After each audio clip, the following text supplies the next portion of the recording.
Hey there, Cinemaholics. We have a special bonus interview for you all this week. A lot of you know that I have been so enthusiastic about a certain actor in particular this year, somebody who's been on my radar for the last few years, and that's Kelvin Harrison Jr. Talked about him recently on a bonus episode with Brandon Katz where we talked about Waves, the new film with him and Sterling K. Brown and Taylor Russell and Lucas Hedges. It's a great film. Definitely one that I got a lot out of, that really took a lot out of me. And not only that film, but also he starred in Loose from earlier this year. Loose is right now in my top 10 films of the entire year. It's a film I'm so in love with because it's such a great look at a young teenager who doesn't want to conform to the labels that are being put on him. So I was just ecstatic when I found out that we would get a chance to talk to Kelvin Harrison Jr. himself. I asked him a few questions. He had a lot of really great answers. And I think one of the things you'll hopefully get out of this interview we did is that I asked him about the current state of filmmaking. And sometimes when you ask these questions, you get answers that feel very, not rehearsed, but they feel very diplomatic. And that can be a good thing. I think a lot of people want to maybe say something that is very accepting and something that is very open-minded. And in a sense, that's his answer to this question. But the thing that struck out to me is it's not just diplomatic, but he really had something to say that needs to be heard, and is something that I found myself being like, yes, I feel like I've been thinking this and wishing other people were saying the same. So to hear that from one of my favorite performers of the entire year was truly an amazing experience. So hope you all enjoy this interview with Kelvin. It was a good conversation, and hopefully you're going to be checking out Waves pretty soon. Keep your ears tuned for the end of this interview because he'll be talking about some of the other films that he's going to be starring in next year for 2020. So definitely be looking forward to that.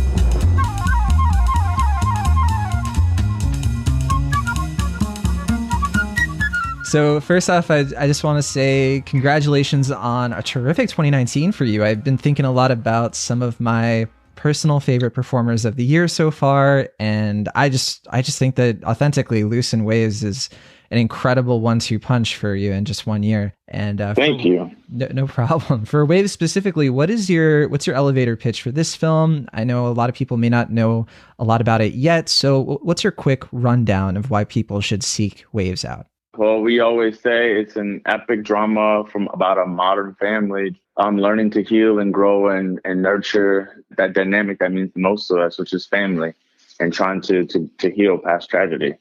So, yeah, that's that in the most simple form. That's definitely something that people want to see, right? Yeah. So getting into the cinematography, one thing that really stuck out to me about Waves is how the camera sometimes orbits you. It'll follow you at close angles. And I've been really curious since I saw the film, how aware were you of how this was going to look and feel and sound like once it was all done, like as the filming was going along? You don't really know. I didn't know how great the sound and that sound design would be. I mean, that was so immersive. But I do know Trey as a filmmaker because of working with him on It Comes at Night, and I knew he knew how to draw us in. And so even in the scripts, he talks about the aspect ratios changing and the colors, and I know how he shoots things and the angles. So you are kind of. You know that Trey's always told me, he said, I'm right with you. And even on set, Trey would either be under a seat in a car or in a closet or in the other side of the bathroom if I was there. You know, Trey was always with me. And I never felt like we were almost attached by an umbilical cord because we were in this together. This character was a piece of both of us. Wow. And so I knew that when we saw the film, we would be in his head, we would feel his pain, we would feel his physical pain, and we would also be with that beautiful second half of the movie. So you know the kind of filmmaker Trey is, but to hear the sound and to see the color correction and to see the music and to all of it come together is it's even more of a mind, like, whoa, like, you know what I mean? I'm just blown away and just moved by the whole film, to be honest.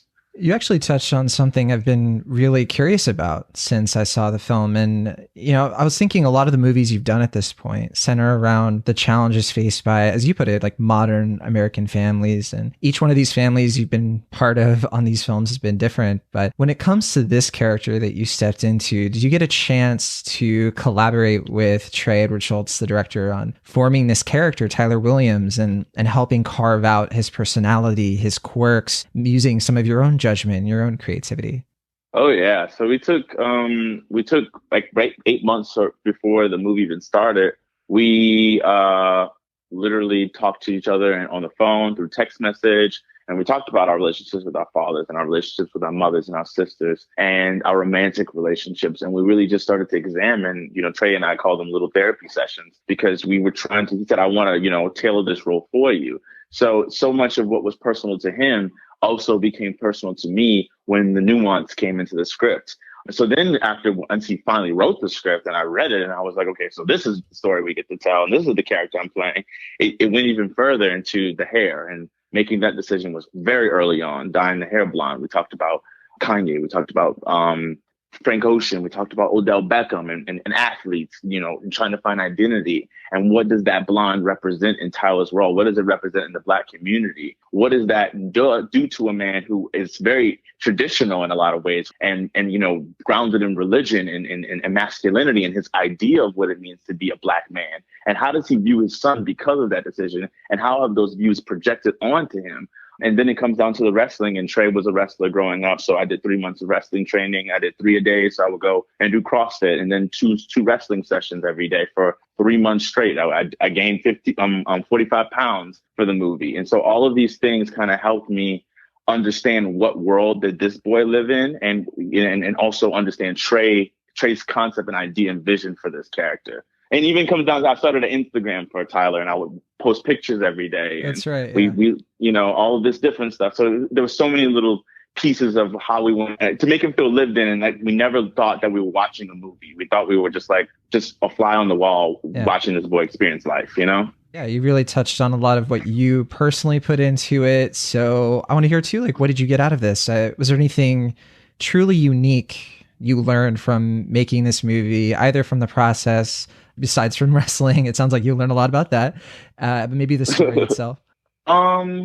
Yeah, I mean, I just learned to just like love myself more. What I think when you do a character like this, you start to realize how much we're harboring as people and how much it does affect us, and how not feeling secure in your own identity is such a key component to existing in a healthy and happy life.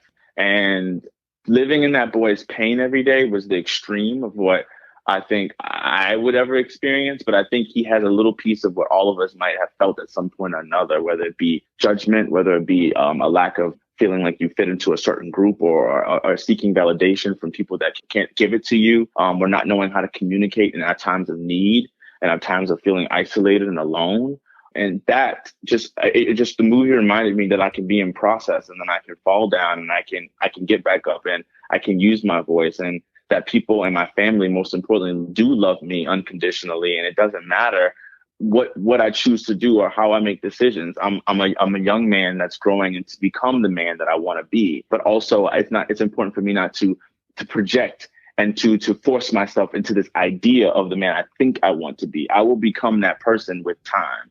And I think that's the beautiful thing about this film, that Trey has a beautiful outlook on and a wisdom about, which is time. We will thrive with time, and we don't have to try to chase it, if that makes sense. Yeah. Just hearing you talk about this, I think one of the things that stands out to me for you as a performer is how much you have to say and how passionate you are about this. And I want to say you have a lot of momentum right now as a young, talented actor. Moving forward, what kind of stories do you want to tell? I think I'm so open to. I think what I've learned in this business is so far is I came into it not knowing what it was or what I wanted to do per se. I almost was on Famous in Love on the CW. I tested for it. I wanted it. I almost got it. That was my goal. I was like, I grew up watching the Disney Channel. I didn't know how much power we had in storytelling. I didn't know how much we could be capable of doing. And so what I'm constantly seeking out is something that challenges me, something that I, an opportunity from a person that I didn't even think could envision something so grand, something so unique, something so specific to their experience, but that can drive us all to learning more about each other. And so I'm constantly just looking for that reinvention and that thing that we aren't supposed to think we're supposed to be watching. I think It Comes at Night was that. People, some people love that movie, some people don't love that movie, but it's an interesting genre film about family. Then you look at something like Waves, and it's unconventional in so many ways. You look at something like Loose, and that's another movie that does not provide us with easy answers or easy ideas of what it means to be a young Black boy. These stories are just not easy to watch, and they're not simple. They're not just throwaways. They're unique, and they're just different. So I want to do that in sci-fi. I want to do that in more horror films. I want to do rom-coms. I want to do all of it. There's no specific thing that I'm aiming to achieve, but to be honest, to be authentic, and to just challenge myself to not be to exist in just the world that I know, because that's not what cinema is, and that's not what filmmaking is supposed to do. It's supposed to inspire and challenge. Yeah. And in fact, that's the next thing I wanted to ask you. What's something you wish was different about the state of filmmaking today? What would you like to see changed? I really would love if people would stop trying to project, agendas onto film. I think there's a lot of, I think it's important to have a point of view, but I think when your point of view is to be politically correct, but to also sneakily slide in your biased version of what story you're trying to tell is not productive. And these ideas of remakes also not that interesting. I think we run out of our individual ideas because we're so busy trying to seek attention, and we crave it, and we crave to be number one, and we crave to be accepted by the majority. And that is just not what it means to be a human being. To be a human being, it means to be an individual and to be different and to be able to seek to love and understand other people as a collective. It's not to throw and push and force people and shove things down your throat. And that's where cinema kind of can get tricky and go wrong and be off-putting at a certain point. But I want people just to be themselves and to tell stories that matter to them genuinely. I couldn't agree more. I think we want consensus so badly, and in this day and age, it's so hard to get. So I think that rings very true.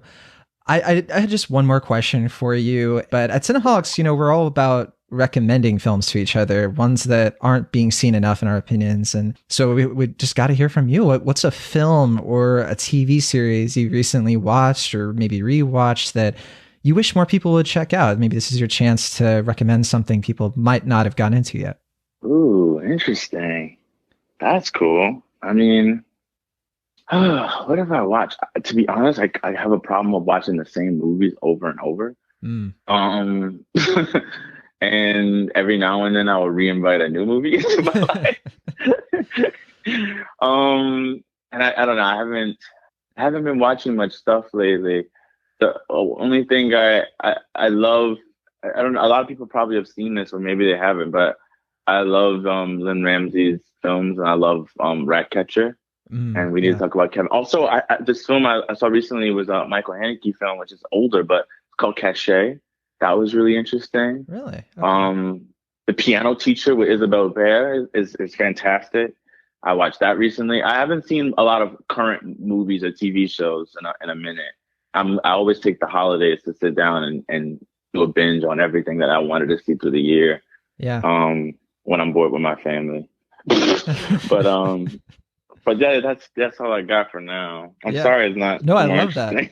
I love that because we love hearing about the things that kind of inform maybe some of your tastes and what you bring to your films. So that's awesome. So, all right. Well, thank you so much, Kelvin. Again, it's so great to hear from you. Somebody's kind of close to my age too. It's so exciting to see the success you're having. And any other films coming up in the future we can see from you? Yeah, I have a film. I decided to take it light after Wave, and I did a romance film where I play like the comedy part in this film called The Photograph with Issa Rae and Keith Stanfield, and I did a rom-com with Dakota Johnson and Tracy Ellis Ross, and I did Aaron Sorkin's movie that comes out next year, and called The Trial of Chicago 7. So excellent. That's what's coming up. All right, well, that was our conversation with the immensely talented Kelvin Harrison Jr. If you couldn't tell, I was extremely nervous talking to him, and it's just me sort of recognizing the fact that this guy really is going places, and I really genuinely am so happy to see the success he's having so far in this business. And for those of you who have seen Waves, I think you'll know what I'm talking about, especially if you also had a chance to catch Loose. But if you haven't seen either of those films yet, definitely make a point to see them. I know Waves is definitely a little bit polarizing, and I know some people who have very curious, conflicted takes on it. And no matter where you fall on the quality of the film, I think it is one of the 2019 films that you shouldn't miss, no matter what you think of it ultimately. And his performance is a big part of that. So thanks for listening. We'll see you on the main show coming up. Again, we're doing our winter movie preview.